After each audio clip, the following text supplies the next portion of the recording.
राज्यात पहिलं पाऊल पत्रकारितेचं जगावेगळं. नमस्कार लाईव्ह. आम्ही करणार आहोत पत्रकारिता सर्वसामान्यांसाठी, प्रत्येकाच्या सन्मानासाठी. आम्ही तुम्हाला मिळवून देणार आहोत तुमचे हक्क. आमचा लढा असणार आहे तुमच्या प्रत्येक वेदनेसाठी. नमस्कार live. WhatsApp, Facebook, Twitter, email यांच्या माध्यमातून तुम्हाला मिळणार आहे जगाची खबरबात. नमस्कार लाईव्ह, बातमी तुमच्याजवळ.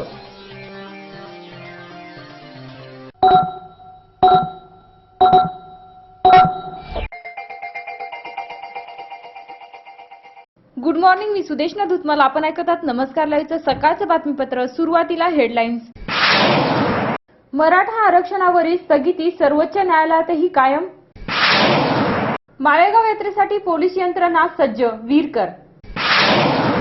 नांदेडचे तापमान 9 डिग्री सेल्सिअसवर.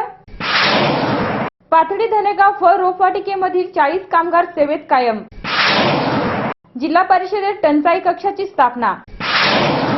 आता बातमीपत्र विस्ताराने. मराठा आरक्षणाच्या मुद्द्यावरून राज्य सरकारला गुरुवारी पुन्हा एकदा झटका बसलाय. मुंबई उच्च न्यायालयाने मराठा आरक्षणाला दिलेल्या स्थगिती विरोधात राज्य सरकारने सर्वोच्च न्यायालयात दाखल केलेली याचिका गुरुवारी फेटाळण्यात आली. मुंबई उच्च न्यायालयाने राज्यातील शासकीय सेवा व शिक्षण संस्थेमध्ये मराठा समाजाला 16% आरक्षण देण्याच्या निर्णयाला स्थगिती योग्य असल्याचे सांगत राज्य सरकारची याचिका फेटाळण्यात आली आहे. मराठा आरक्षणाच्या मुद्द्यावरून उच्च व तंत्र शिक्षण मंत्री विनोद तावडे यांच्या अध्यक्षतेखाली झालेल्या बैठकीत सर्वोच्च न्यायालयात याचिका सादर करण्याचा निर्णय घेण्यात आला होता. राज्यातील गेल्या काँग्रेस आघाडी सरकारने विधानसभा निवडणुकीच्या तोंडावर मराठा समाजाला 16% व मुस्लिम समाजाला 5% आरक्षण देण्याचा निर्णय घेतला होता. त्यासाठी शैक्षणिक व सामाजिक मागास असा स्वतंत्र वर्ग तयार करून त्यात मराठा समाजाचा समावेश करण्यात आला आणि त्याला वैधानिक आधार मिळावा म्हणून आदेशही काढण्यात आला. मात्र त्याविरोधात उच्च न्यायालयात अनेक याचिका दाखल करण्यात आल्या होत्या. मुंबई उच्च न्यायालयाने 14 नोव्हेंबर 2014 रोजी मराठा आरक्षणाला हंगामी स्थगिती दिली. मुस्लिम आरक्षणालाही स्थगिती दिली, परंतु शिक्षणातील आरक्षणाच्या निर्णयाला धक्का लावला नाही. मराठा आरक्षणाच्या निर्णयात ज्या काही त्रुटी आहेत त्या त्रुटी दूर करून राज्य सरकार पुन्हा न्यायालयात दाद मागणार आहे. हे सरकार आरक्षणाच्या बाजूचे असून आरक्षण कायम राहावे अशी आमची इच्छा आहे. लवकरच या संदर्भात एक सर्वपक्षीय बैठकही आयोजित करण्यात येत आहे. तिथं न्यायालयाने ज्या काही बाबीची विचारणा केली आहे त्याचे स्पष्टीकरण कसे द्यायचे याचा विचार करण्यात येईल व पुन्हा न्यायालयाच्या आरक्षणाच्या समर्थनार्थ बाजू मांडण्यात येईल असे महसूल मंत्री एकनाथ खडसे यांनी म्हटलं आहे.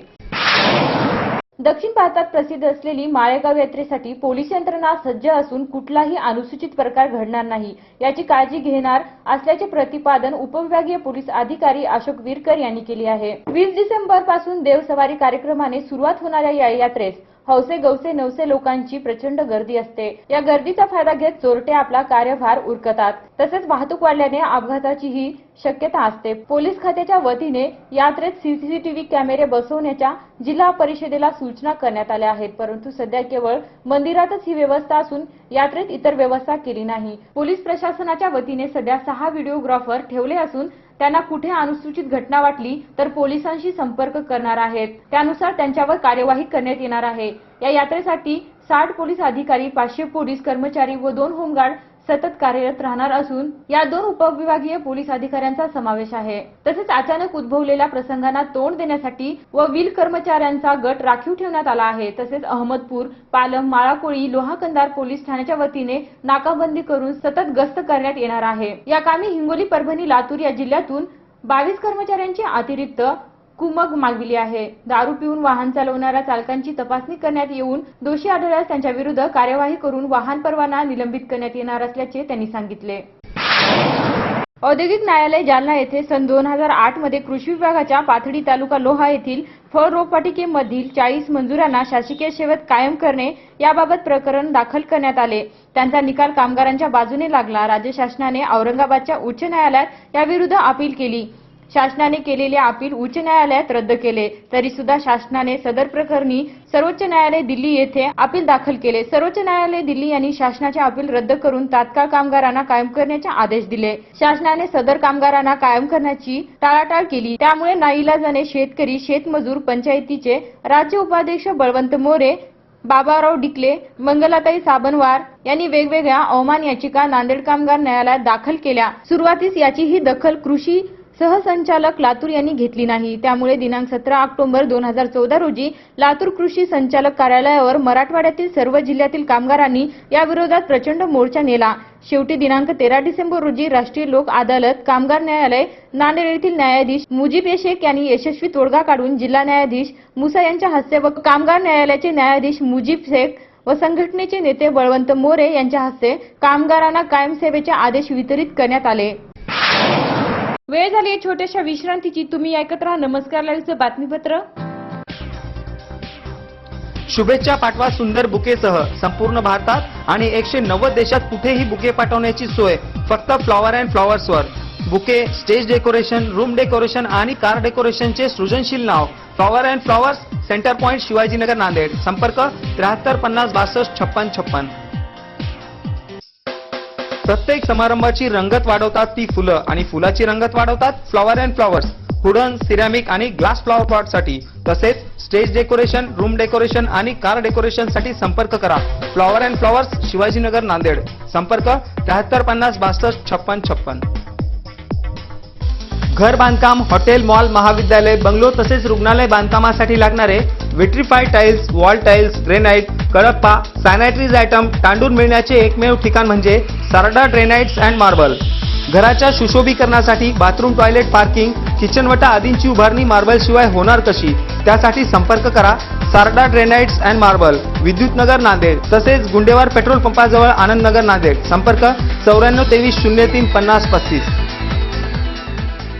विश्रांतीनंतर पुन्हा एकदा आपलं स्वागत. जिल्ह्यातील संभाव्य पाणी टंचाई परिस्थिती लक्षात घेता जिल्हा परिषदेच्या पाणी पुरवठा विभागात टंचाई कक्षाची स्थापना करण्यात आली आहे. या कक्षात एक शाखा अभियंता व 2 कर्मचारी नियुक्त करण्यात आले आहेत, अशी माहिती ग्रामीण पाणी पुरवठा विभागाचे कार्यकारी अभियंता DS डाकोरे यांनी दिली आहे. कक्षा प्रमुख म्हणून शाखा अभियंता SS ढगे यांची नियुक्ती करण्यात आली असून जिल्हास्तरीय टँकर तपासणी, फेऱ्याचे निरीक्षण, गट विकास अधिकारी यांच्याकडील टंचाई कक्ष प्रमुख व लिपिक यांच्याकडून टँकरच्या फेऱ्याची माहिती संकलित करण्याचे काम ते पाहणार आहेत.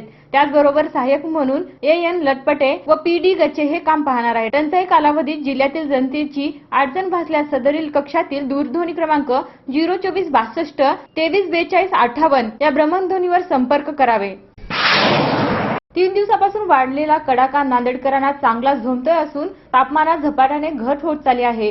गुरुवारी 9 अंश सेल्सिअस तापमानाची नोंद झाली. 2 दिवसात 3 अंशाने तापमान उतरले. पुढील नांदेडचे तापमान 10 ते 12 अंश या दरम्यान राहणार आहे. नांदेड जिल्ह्यात थंडीची तीव्रता कायम आहे. थंड वारे वाहत असल्याने नांदेडकर या थंडीपासून बचाव करण्यासाठी रात्रीला शेकोट्याचा आधार घेत आहेत तर सकाळी उन्हात बसत आहेत. अनेकांनी दिवसभर थंडीपासून बचावण्यासाठी स्वेटर, मफरेल यांचा वापर केला. बुधवारी दिवसभरात कमाल 25 तर किमान 12 अंश तापमान होते, तर गुरुवारी कमाल 24 व किमान 9 अंश सेल्सिअस तापमानात नोंद झाली. मुखेड तालुक्यातील बिळाली येथील घनश्याम बाबाराव पाटील इंगळे यांचे गुरुवारी सायंकाळी निधन झाले. मृत्यूसमयी ते 81 वर्षांचे होते. त्यांच्या पश्चात 2 मुले, 2 मुली, नातवंडे असा परिवार आहे. आज असणारी काही वाढदिवस प्रणिती देशमुख, विवेक मोगळीकर या सर्वांना नमस्कार लाईव्हतर्फे वाढदिवसाच्या हार्दिक शुभेच्छा. शेवटी पुन्हा हेडलाईन्स. मराठा आरक्षणावरील स्थगिती सर्वोच्च न्यायालयातही कायम. माळेगाव यात्रेसाठी पोलीस यंत्रणा सज्ज, वीरकर. नांदेडचे तापमान 9 डिग्री सेल्सिअसवर. पाथडी धनेगाव फळ रोपवाटिकेमधील 40 कामगार सेवेत कायम. जिल्हा परिषदेत टंचाई कक्षाची स्थापना. आणि याचबरोबर नमस्कार लाईव्हचं हे बातमीपत्र संपलं. पुन्हा भेटूया सायंकाळच्या बातमीपत्रात. तोपर्यंत नमस्कार. जग आता जवळ आले. जवळ म्हणजे किती? अगदी तुमच्या मुठ्ठीमध्ये. तुम्हाला माहित नसतं की तुमच्या आजूबाजूला घडते काय, पण मी सुदेशना धुतमल सांगणार आहे तुम्हाला आजूबाजूच्या ताज्या घडामोडी. आमची पत्रकारिता असणार आहे समाजातील भोंदूगिरी पोखरून काढणारी. मी भुजंग चव्हाण तुम्हाला सांगणार आहे विकसित डोळसपणा समाजातल्या शेवटच्या टोकापर्यंतचा. नमस्कार लाईव्ह बातमी तुमच्याजवळ.